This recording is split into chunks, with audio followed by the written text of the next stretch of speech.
All right, The Purge, episode 8. Only 2 episodes left.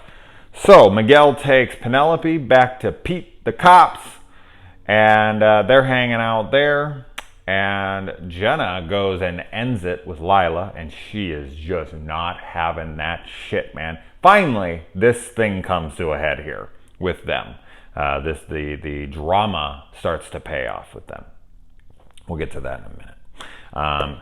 Now, one of the better parts of this episode is when Pete goes and talks to Penelope, and he tells her that Tavis was hired by the NFFA to go recruit a bunch of undesirables around the country. Like, she's one of many that goes around, commits these guys to these things so that they willingly go out and get rid of themselves, so that they don't have to pay for their insurance anymore, their medical stuff or anything. It's cheaper to just get them to believe that they need to die, that they need to be purgees, which just is so fucked up. But wouldn't surprise me at all. If something like this existed, that just, oh man, when he said that, I was like, oh, that's fucking dark, man. That's messed up. Some social worker who's supposed to be there for you. I mean, it was already fucked up that it was like a cult leader for sure, but to find out that the cult is actually ran by your government and that they're purposely exterminating you by your own like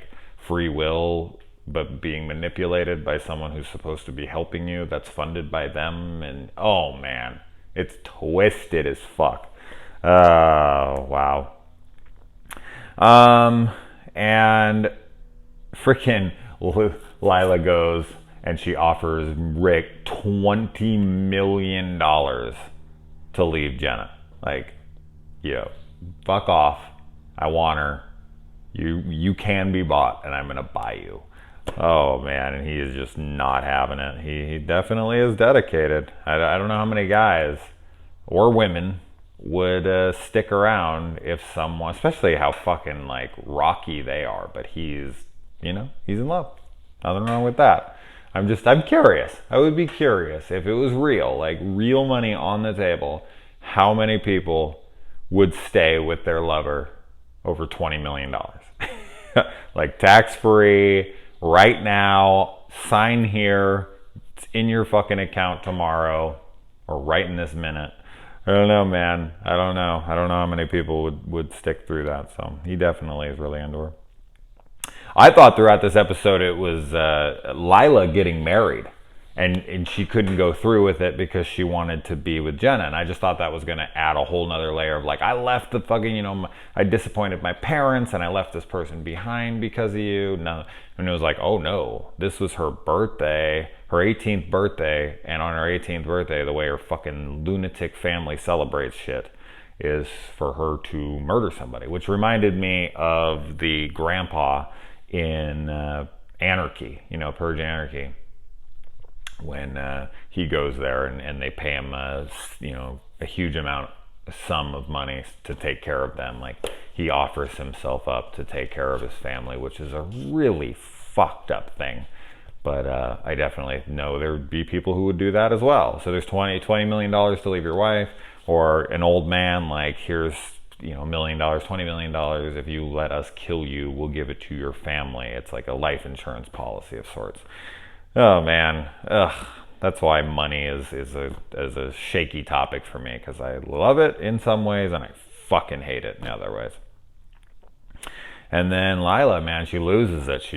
She's fucking crazy about Jenna, just absolutely crazy, literally, and goes after Rick with a gun. Claps him over the head with his freaking dazed and confused ass paddle. And then we find the knife that Lila's dad gave Rick, the knife that would be used by Rick's wife to kill his daughter. Oh man, that's some shit right there. You never know what things are going to use for, but yeah, he gave the knife to a person that was later used to kill his daughter. Wow, that's fucked up. But yeah, Jenna kills Lila. I'd said before, it was gonna come down to Jenna having to pick one of them. And she had a knife, And it was like, do I let her shoot him? I feel like Lila kind of made her decision for her, though. Like, it was like, okay, you're a fucking crazy bitch. Like, you know, which I would have done is I would have, like, I'm saying this, but I wouldn't have done this. But what you could have done, should I say, is let Rick take the 20 million, right? Then wait till the next purge. And when you guys are up in the house, you just kill Lila in her sleep. And then you guys got $20 million and whatnot. I would say you do it then, like get the $20 million transfer, but I doubt any banks are open during the purge. So it would be hard, but you'd have to wait a year. You'd have to wait. You'd have to let your girl go fuck another woman. I would let my girlfriend or whoever fuck another woman for a year for $20 million.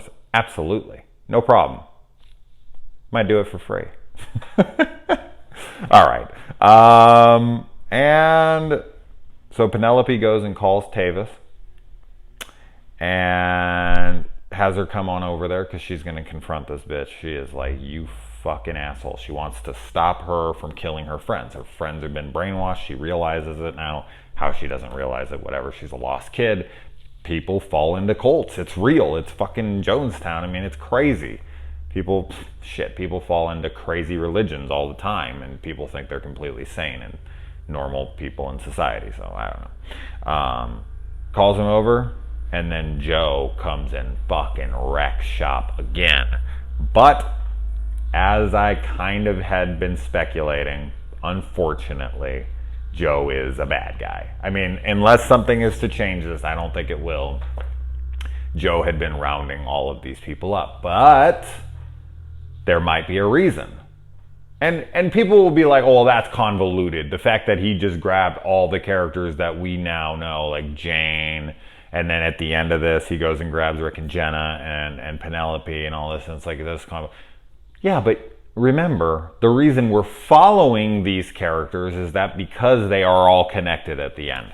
Like, everyone's having a shit night on Purge Night. Purge Night is not good for almost anybody except for rich folks. Even in this season, it's not true. But throughout the country, it is in mayhem. So you could follow anybody on Purge Night and it would be fucking crazy unless they were part of the NFFA or a high-ranking official or whatever. For the most part, anybody's night's crazy. But, so we're following characters that all have a common thing that brings them all together. Because you could just go work backwards from like, how did this guy get all these people, work backwards through their nights, and then you'd have the show, you know what I mean? So, I don't know. People saying that that's like too convenient, I disagree. I don't know if anyone is saying that. I might just be completely speculative here and be wrong, but it seems like something somebody would complain about, but I don't think so. It makes sense that they all connect. That's why these stories are being told, in my opinion. But could they all be doing something? Could it be like a Saw 5 where they're all connected and they all did a horrible thing together and Joe's there to rectify that? Like, did, Rick and Jenna do something business-wise that made his place close down, and was freaking Jane a higher up that let that deal happen? And, Penelope, was she... I don't know. I'm spitballing here. I didn't even think of any of that until right this second. But I'm curious. I'm curious on what Joe's motives are here. It seems like we haven't touched upon... We got a backstory to what was happening in his life with the factory shutting down and his dad being sick and all that. Something set this man off. And he's targeting these people specifically. So they have a reason. So I could be swayed to buying his side of this. So I don't want to say, but I knew there was more nefarious, stuff at play here with him. I knew it wasn't just like he's the savior. I knew that wasn't going to happen. I knew something was up. It had to be. But, as I said, I don't know if that means he's a bad guy yet. That remains to be seen. I really like Joe, so I'm kind of bummed if he does remain a bad guy. But, it is what it is.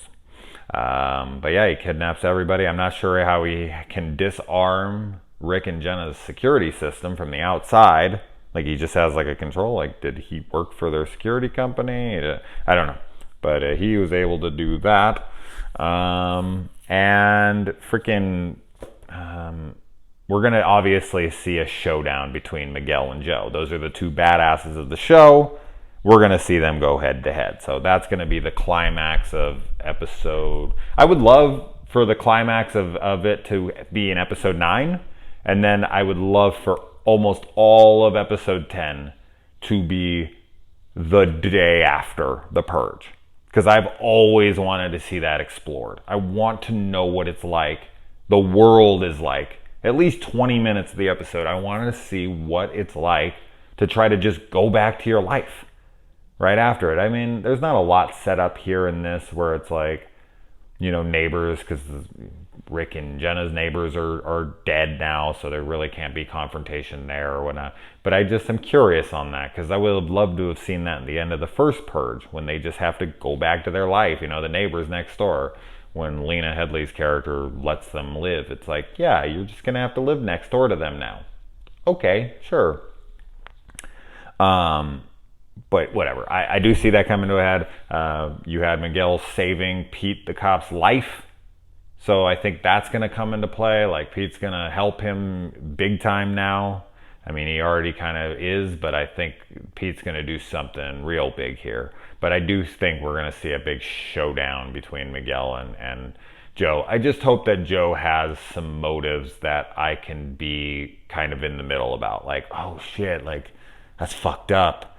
And now I don't know whose side I'm on, you know? Like that's a fun confrontation, because you're just like, I'm rooting for Miguel because I really like him and I want him to get his sister back. But at the same time, I mean, she really did fuck him over and Joe has a place here. Like that's fun. So I hope that is what happens.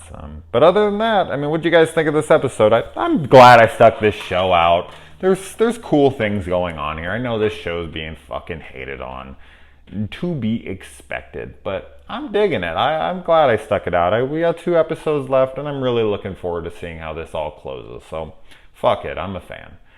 It's not great, it's not amazing, but it's been a fun watch. So what are you guys thinking? Let me know. All right.